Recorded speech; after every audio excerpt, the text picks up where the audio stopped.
Bismillahirrahmanirrahim. Assalamualaikum warahmatullahi wabarakatuh. Kebawah Dulia Maha Mulia Paduka Seri Baginda Sultan Haji Hassanah Bolkiah Muizzaddin Wad Daulah Ibni Almarhum Sultan Haji Omar Ali Saifuddin Sa'dul Khairiwaddin Sultan dan Yang di-Pertuan Negara Brunei Darussalam telah berkenan menghantar titah-titah perutusan tahniah kepada Tuan Yang Terutama Asif Ali Zardari, Presiden Republik Islam Pakistan. Dan Tuan Yang Terutama Muhammad Shehbaz Sharif, Perdana Menteri Republik Islam Pakistan, Kerajaan serta rakyat Republik Islam Pakistan bersempena dengan Hari Pakistan negara tersebut. Pada menjunjung titah perintah Kebawah Dulia Maha Mulia Paduka Seri Baginda Sultan Haji Hassanah Bolkiah Muizzaddin Wad Daulah Ibni Almarhum Sultan Haji Omar Ali Saifuddin Sa'dul Khairiwaddin Sultan dan Yang di-Pertuan Negara Brunei Darussalam, dengan ini dimaklumkan bahawa Kebawah Dulia Maha Mulia Paduka Seri Baginda Sultan dan Yang di-Pertuan Negara Brunei Darussalam telah mengurniakan titah perintah bagi Yang Mulia Profesor Madya Dr. Abdul Nasir bin Haji Abdul Rani, Pengarah Pusat Pengajian Siswaza Universiti Islam Sultan Sharif Ali Unisa, dilantik menjadi Rais College Universiti Perguruan Agama Seri Begawan Kupu SB bagi menggantikan Dr. Awang Haji Adnan bin Haji Basar.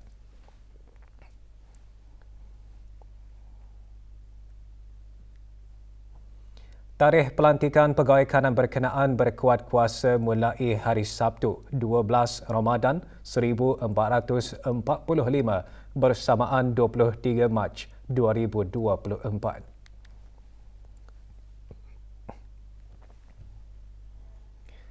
Majlis Sambutan Nuzul Al-Quran Peringkat Negara tahun 1445 Hijrah akan diadakan pada hari Rabu malam Khamis 17 Ramadan 1445 Hijrah bersamaan 27 Mac 2024 Masihi. Majlis berlangsung di Dewan Plenari Pusat Persidangan Antarabangsa Brakas pada pukul 9 malam. Antara pengisian acara ialah permakluman keputusan musabakah menghafaz Al-Quran beserta pemahamannya peringkat akhir kebangsaan tahun 1445 Hijrah dan persembahan 5 orang pemenang terbaik daripada setiap kategori. Tema bagi majlis sambutan tahun ini ialah Al-Quran Pedomanku. Majlis dikendalikan bersama oleh Kementerian Hal Ehwal Agama, Kementerian Kesihatan, Kementerian Pendidikan, Syarikat Penerbangan Diraja Brunei dan Pusat Pengajian dan Penyebaran Al-Quran Mabims. Bersempena Hari Kerja Sosial Sedunia 2024, Pantai Jerudong Specialist Centre PJSC melalui Jabatan Kerja Sosial Perubatan menganjurkan majlis bacaan surah Yasin, tahlil dan doa kesyukuran serta penyerahan sumbangan derma anak-anak yatim. Majlis berlangsung lewat petang kemarin di Masjid Al-Amirah Al-Hajah Mariam, Kampung Jerudong.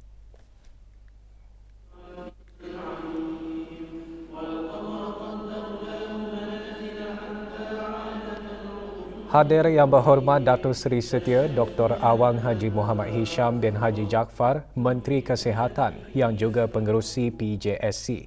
17 anak yatim dari pesakit di bawah Jabatan Kerja Sosial Perubatan menerima sumbangan, manakala 10 pesakit yang terlibat dalam aktiviti kumpulan terapeutik anjuran Jabatan Rehabilitasi PJSC menerima sijil. Majlis diteruskan dengan tazkirah dan majlis bersungkai.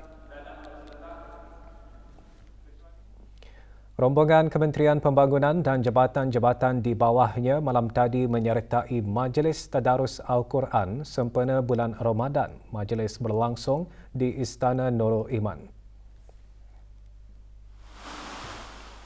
700 orang menyertai Majlis Tadarus. Hadir Yang Berhormat Datuk Seri Setia Awang Haji Muhammad Juanda bin Haji Abdul Rashid, Menteri Pembangunan. Bacaan surah Al-Fatihah beramai-ramai dipimpin oleh Yang Dimuliakan Begawan Pihin Hatib, Datuk Paduka Awang Haji Mustafa bin Haji Murad.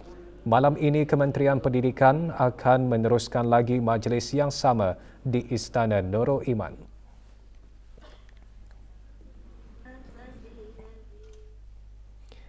Sepuluh anak yatim yang berdaftar di bawah Jabatan Pembangunan Masyarakat JAPIM Kementerian Kebudayaan Belia dan Sukan menerima sumbangan semasa majlis berbuka puasa dan penyampaian sumbangan derma kepada anak-anak yatim. Dianjurkan oleh syarikat NBT Brunei Sendirian Berhad, majlis berlangsung kemarin di Gadong.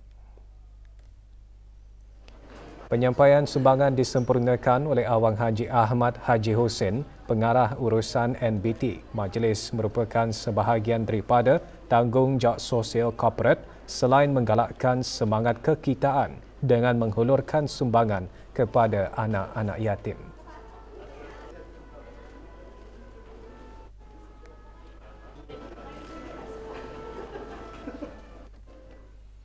Kembali selepas ini untuk mengikuti bahan berita lainnya.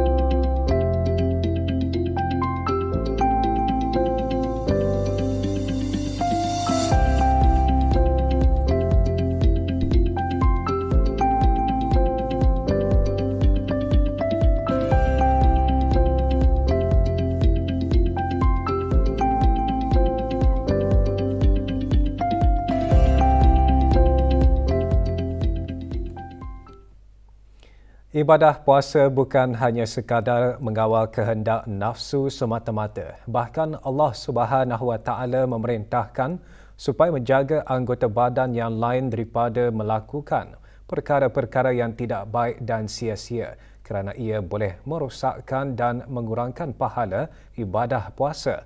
Oleh itu, umat Islam diingatkan untuk menjaga anggota badan lain dengan menjaga adab-adab ketika menjalani ibadah puasa. Perkara tersebut antara kandungan khutbah Jumaat bertajuk Puasa Perisai dari Azab Api Neraka. Pertama, mengawal dan menutup pandangan mata dari melihat perkara-perkara yang diharamkan oleh syarak dan dari melihat perkara-perkara yang boleh melalaikan hati dari mengingati Allah Subhanahu wa taala. Kedua, menutup telinga dari mendengar perkara-perkara yang diharamkan supaya tidak tergolong ke dalam golongan orang-orang yang suka mendengar berita bohong dan perkara sia-sia. Ketiga, menjaga lidah dari mengeluarkan kata-kata yang tidak berfaedah seperti berbual kosong.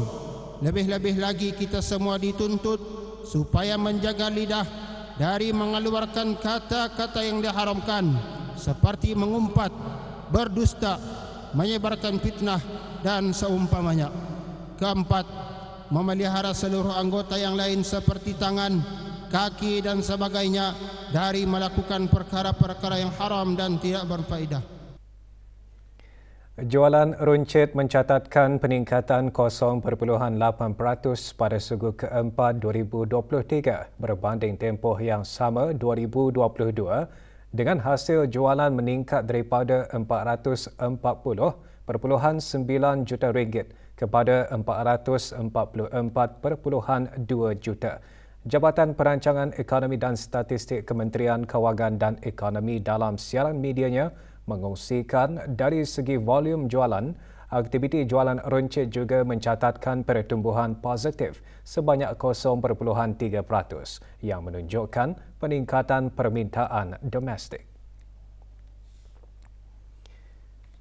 Peningkatan hasil jualan runcit didorong terutamanya oleh peningkatan jualan perkakasan, cat dan kaca di kedai khusus sebanyak 31.2%, diikuti dengan jualan di stesen minyak jualan peralatan elektrik dan peralatan pencahayaan isi rumah di kedai, jualan peralatan perabot dan rumah dan jualan peralatan komputer dan telekomunikasi. Bagi perbandingan secara suku tahunan, nilai dan volume jualan runcit suku keempat 2023 juga mencatatkan peningkatan berbanding dengan suku tahun ketiga 2023. Nilai jualan runcit meningkat terutamanya didorong oleh peningkatan jualan peralatan komputer dan telekomunikasi diikuti dengan jualan perkakasan, cat dan kaca di kedai khusus, jualan tekstil, pakaian dan kasut, jualan peralatan perabot dan rumah dan jualan di gedung serbaneka. Bagi prestasi jualan perkhidmatan makanan dan minuman meningkat sebanyak 4% berbanding suku keempat 2022 dengan hasil jualan meningkat daripada 113.1 juta. Dari segi volume jualan, aktiviti makanan dan minuman juga mencatatkan pertumbuhan positif 3.3%. Peningkatan hasil jualan makanan dan minuman disebabkan oleh kenaikan bagi hampir kesemua aktiviti perkhidmatan makanan dan minuman iaitu aktiviti perkhidmatan catering diikuti dengan aktiviti penyajian minuman, aktiviti lain-lain perkhidmatan makanan dan restoran. Bagi perbandingan secara suku tahunan, nilai dan volume jualan perkhidmatan makanan dan minuman mencatatkan penurunan berbanding suku tahun ketiga 2023. Nilai jualan perkhidmatan makanan dan minuman menurun yang didorong oleh penurunan hasil jualan bagi kedai makanan segera, aktiviti penyajian minuman, aktiviti lain-lain perkhidmatan makanan restoran. Laporan penuh bagi kedua-dua aktiviti boleh didapati melalui laman sesawang JPES di deps.mofe.gov.bn. Kasih Busana Ramadan 2024, projek berkebajikan bagi mengumpulkan dan mengagihkan pakaian raya berkonsepkan seperti memberi belah pakaian secara percuma dikendalikan oleh bahagian pengakap Kelana bersama Sekretariat Pengakap Kelana Kebangsaan dengan kerjasama Pasukan Media dan IT Persekutuan Pengakap Negara Brunei Darussalam. Projek dilaksanakan melalui 3 fasa. Fasa pertama, pengumpulan sumbangan pakaian daripada ahli keluarga pengakap dan orang ramai dengan mengalu-alukan penghantaran sumbangan sehingga hari ini dari pukul 9 pagi hingga 3 petang. Penghantaran sumbangan dilakukan secara drop-off di Ibu Pejabat Persekutuan Pengakap di Kampung Beribi. Fasa kedua pula, penapisan dan menyusun pakaian mengikut jantina, saiz dan jenis baju. Manakala fasa ketiga, pengagihan sumbangan kepada orang awam terutamanya golongan yang memerlukan dengan konsep membeli belah secara percuma tanpa had yang akan diadakan pada 30 dan 31 Mac di tingkat 5 Ibu Pejabat Persekutuan Pengakap. Apa yang kami perlukan masa ini adalah sukarelawan yang berkelapangan untuk mengikuti projek ini sebabnya projek ini sangat-sangat memerlukan tenaga terutamanya di bulan Ramadan ini untuk memudahkan dan melancarkan lagi projek ini dijalankan. Bazar atau Gerai Ramadan adalah antara platform yang sesuai untuk para pengusaha memulakan perniagaan. Bulan Ramadan diibaratkan sebagai bulan rezeki bagi peniaga tempatan. Apa tidaknya pada bulan inilah mereka akan mengisi bazar atau gerai-gerai Ramadan untuk memasarkan pelbagai jenis makanan dan minuman. Kehadiran para peniaga tempatan termasuk golongan belia dalam perusahaan kecil-kecilan ini mencerminkan kesungguhan mereka untuk menjana pendapatan hanya dengan semangat berkarya, berjarih dan berlurih sahaja pelbagai jenis juadah ini dapat disediakan. Adalah lebih baik semasa bulan Ramadan ini bis diorang ini dibagi peluang untuk berjual. Dah masanya untuk mereka keuntungan dan untuk menambahkan peniaga-peniaga untuk menambahkan lagi ia punya pendapatannya. Penglibatan dalam aktiviti berjaya ini setentunya memberikan pengalaman berharga kepada pengusaha muda. Boleh diusahakan walaupun sekolah masih ada pengalaman. Di sebalik kesibukan mencari rezeki di bulan penuh berkat ini, aspek kebersihan diri dan makanan dan minuman yang dijual perlu diberikan keutamaan. Semoga dengan itu, rezeki yang diperoleh mendapat berkat lebih-lebih dalam bulan Ramadan.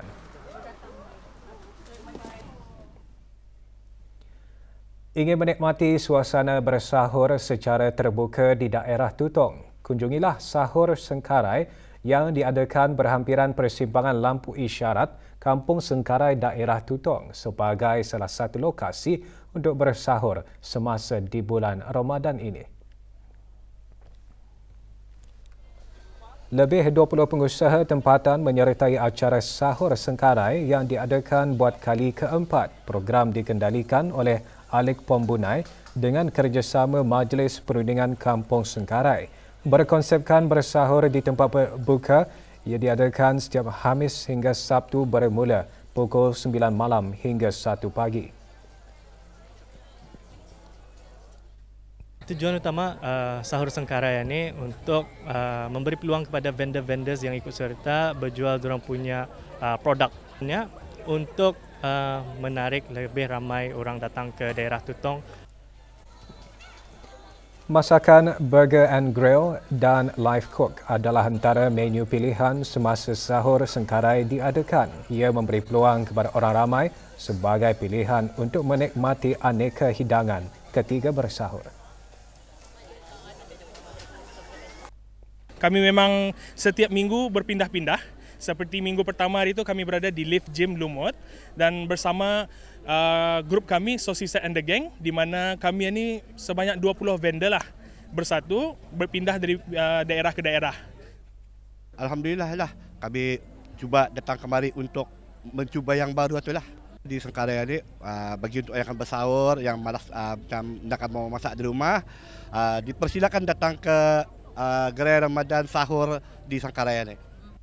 Venue-venue sini pun unik lah, and then banyak jual jualan-jualan yang ramai yang orang mahukan for sahur, and then juga boleh support je our local business punya.